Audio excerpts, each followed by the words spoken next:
તમારું આ વ્યક્તિ ઉમેશ નામની વ્યક્તિ છે, ખસી જાવ તો તમે અહીંયાથી. અને એની આ એમ્બ્યુલન્સ છે, આ અલખધણી એમ્બ્યુલન્સ લખ્યું છે માવતર મેલડી કૃપા GJ5CW0322. અને આ જે માણિયા હોસ્પિટલ છે મોમ્સ IVF સેન્ટર અને કેન્સર સ્પેશિયાલિસ્ટની, ત્યાં આ વ્યક્તિ પેશન્ટ લેવા માટે રોંગ સાઈડમાં પૂર ઝડપે આવે છે. આપો જવાબ, શું કામ તમે રોંગ સાઈડમાં પેશન્ટ લેવા આવો છો? એમ્બ્યુલન્સના વિભાગમાં ક્યાં એવો કાયદો છે? અને કેટલી સ્પીડમાં હતી ગાડી તમારી? કેટલી સ્પીડમાં? એક પેશન્ટને બચાવવા માટે તમે બીજાને મારી નાખશો? એમની પણ શું? ના ના ના ના, 30ની સ્પીડમાં હતી જ નહીં, ખોટું નહીં બોલતા. નહીં. ઈ રોડ ઉપર કેટલા બધા CCTV ફૂટેજ છે, હું ફૂટેજ કઢાવી લઈશ. અને રોંગ સાઈડમાં શું કામ આવો છો? જવાબ આપો. તમારી પાસે નહીં, શું કામ આવો છો? આજે શું કામ આવ્યા તમે રોંગ સાઈડમાં? અને તમને અટકાવવા માટે મેં મારી એક્ટિવા ગાડી વચ્ચે આંતરી, છતાંય તમે બ્રેક નથી મારી. કેમ? તમારે મને મારી નાખવો છે? અને હું રોંગ સાઈડમાં હતો તો તમારે ઉભી રાખવી જોઈએ ને ગાડી. એમની શું કામ? તમે એમ્બ્યુલન્સ ચલાવો છો, તમને કોણે ઓથોરિટી કોણે આપી? શું કામ પણ રોંગ સાઈડમાં જાઓ છો? શું કામ? હા બોલો. પણ તો રોંગ સાઈડમાં જઈને બચાવવા છે તમારે. એમ્બ્યુલન્સનો કયો કાયદો છે રોંગ સાઈડમાં જવાનો? આપો જવાબ તમે મને. પણ શું કામ રોંગ સાઈડમાં જવું છે તમારે? શું કામ? એક પેશન્ટને ટાઈમે ક્યાંક પહોંચાડવા માટે બીજાને મારી નાખવાનો કારણ વગરનો તમારે? એમ્બ્યુલન્સમાં એવો કયો કાયદો છે કે રોંગ સાઈડમાં જવું પડે ભઈલા? નહીં છે કાયદો એમ્બ્યુલન્સમાં, તો શું કામ રોંગ સાઈડમાં જાવ છો? અને ખોટું નહીં બોલતા, 30ની સ્પીડ નહોતી. નહીં, બિલકુલ નહીં. મેં બિલકુલ નરી આંખે વાસ્તવિકતાથી જોયું છે કે 30ની સ્પીડ નહોતી. શું કામ જવું છે તમારે રોંગ સાઈડમાં? અરે 30ની સ્પીડ કે 60ની સ્પીડ, શું કામ તમારે રોંગમાં જવું છે? ભાઈ તમારી સાથે કોઈ વાત નથી, ડિસ્કસ નહીં કરતા મારી સાથે. નહીં, અવાજ નહીં કરતા, સેજ પણ અવાજ નહીં કરતા તમે. હા, રોંગ સાઈડમાં લોકોને મારવાનો ધંધો બંધ કરી દો. ના, અરે ગમે તે ઇમરજન્સી હોય એટલે કોઈને મારી નાખવાના, ઇમરજન્સી હોય એટલે નીકળી પડો છો. એમ્બ્યુલન્સની તમને લાઇટ મળી ગઈ એટલે હું માથે ચડાવી દેવાની? કોઈ પણ નહીં.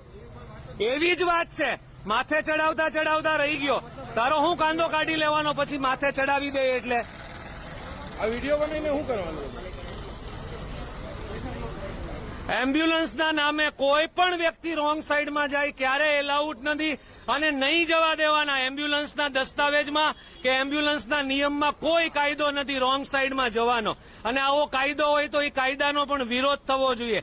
એક પેશન્ટ કોઈ પણ કારણથી બીમાર છે એટલે કોઈ સાજા માણસને રોંગ સાઈડમાં ઠોકીને આગળ જવાનું, એવી આ વાત થઈ. એવી કોણે એમ્બ્યુલન્સ વાળાને ઓથોરિટી આપીશ? આ માણસ બિલકુલ સ્પીડમાં હતો અને એક્ટિવા જેવી ગાડીથી મેં એને આંતર્યો, છતાં એને બ્રેક નથી મારી અને રોંગ સાઈડમાં આ PP માણિયા હોસ્પિટલ જે છે ને એમાં એ પેશન્ટ લેવા માટે આવ્યો છે અને સ્વીકારતો નથી ને પાછો એમ કહે છે કે મારી 30ની સ્પીડ હતી. અરે શેની 30ની સ્પીડ હતી ભઈલા?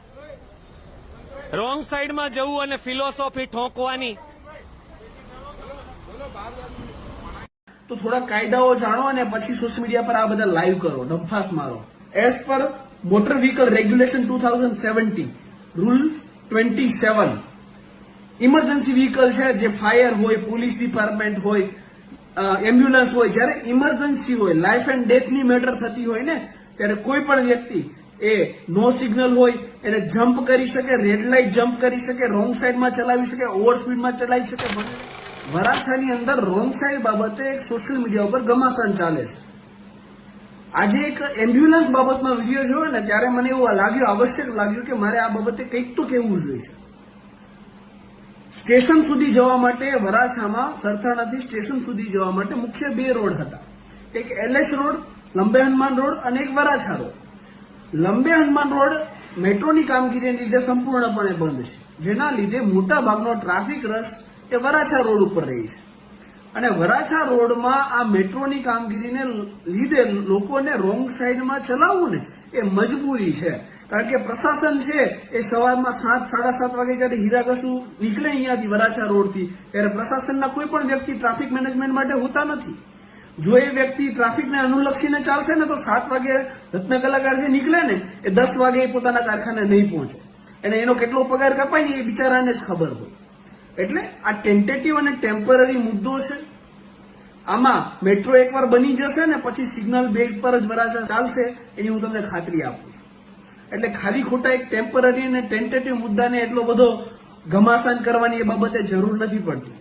અને રહી વાત ઇમરજન્સી વ્હીકલની ને, તો થોડા કાયદાઓ જાણો અને પછી સોશિયલ મીડિયા પર આ બધા લાઈવ કરો, ડંફાસ મારો. As per motor vehicle regulation 2017 rule 27, emergency vehicle છે જે ફાયર હોય, પોલીસ ડિપાર્ટમેન્ટ હોય, એમ્બ્યુલન્સ હોય, જ્યારે ઇમરજન્સી હોય, લાઈફ એન્ડ ડેથની મેટર થતી હોય ને, ત્યારે કોઈ પણ વ્યક્તિ એ નો સિગ્નલ હોય એને જમ્પ કરી શકે, રેડ લાઇટ જમ્પ કરી શકે, રોંગ સાઈડમાં ચલાવી શકે, ઓવર સ્પીડમાં ચલાવી શકે, વન લેનમાં ચલાવી શકે, અને સ્ટોપેજ હોય ને સ્ટોપેજ એને લેવાનું પણ ના હોય. એટલે એટલી ઓથોરિટી રૂલ 27 માં મળે છે. એટલે પેલા કાયદા જાણો, પછી બધી જીકમ જીક કરો. અને ઇમરજન્સી વ્હીકલને તમે ઓબ્સ્ટ્રક્ટ કરો ને, તો એ મોટર વ્હીકલ એક્ટની 194E મુજબ ગુનો બને છે, જેમાં 6 મહિના સુધીની સજા અને 10,000 રૂપિયા સુધીનો દંડ આની જોગવાઈ છે. એટલે કાયદા જાણો અને પછી બધા લાઈવ કરો. લોકોને ગેરમાર્ગે ના દોરો, પોતે પેલા જાગૃત થાઓ, પછી લોકોને જાગૃત કરો. અને જે ટેમ્પરરી અને ટેન્ટેટિવ મુદ્દા છે ને, એ મુદ્દા બાબતે તમે પેલા સિસ્ટમ સામે લડો, પછી જાહેર જનતા સાથે લડો. એવી મારી નમ્ર અપીલ છે. એક અપીલ છે કે આ મુદ્દાને વિરામ આપો, કારણ કે આ મુદ્દામાં કોઈ લોજિક નથી, કોઈ સેન્સ નથી. ખાલી ખોટી ઝઘડવાનું બંધ કરો. વરાછા રોડ એકવાર મેટ્રો બની જવા દો. વરાછાની જેટલી જાગૃત પબ્લિક દુનિયામાં કોઈ જગ્યાએ નહીં મળે, બરાબર? એટલે વરાછાની પબ્લિકને શું કરવું શું ના કરવું એ સમજાવવાની જરૂર નથી. ધન્યવાદ. જય હિન્દ.